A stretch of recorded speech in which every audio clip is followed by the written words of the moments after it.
రాష్ట్రంలో నిరుద్యోగ యువతకు గుడ్ న్యూస్ చెప్పిన పొన్నం ప్రభాకర్. రవాణా శాఖలో పోస్టుల భర్తీపై పొన్నం కీలక వ్యాఖ్యలు.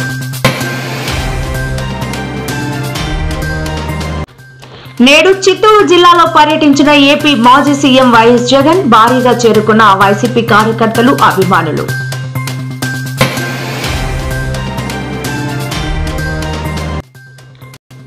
భద్రాచలం ఆలయ ఈవోపై మూకుమ్మడిగా దాడి. స్పృహ తప్పి పడిపోగా ఆసుపత్రికి తరలించిన స్థానికులు.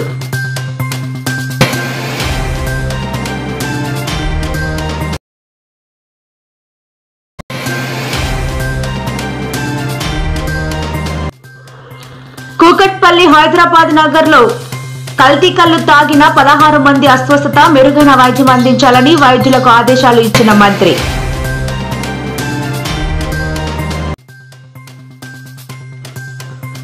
గుజరాత్ లో కుప్పకూలిన వంతెన, నదిలో పడిపోయిన వాహనాలు. బీజేపీకి కౌంటర్ ఇస్తూ కేటీఆర్ సెటైరికల్ ట్వీట్.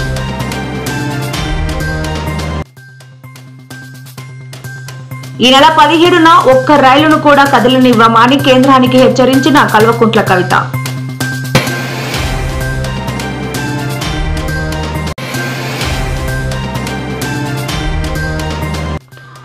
ఆంధ్రప్రదేశ్లోని మహిళలకు షాక్.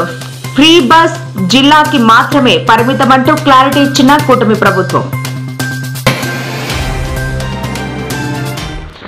రాష్ట్రంలో నిరుద్యోగ యువతకు ఉపాధి అవకాశాలు కల్పించడానికి రవాణా శాఖ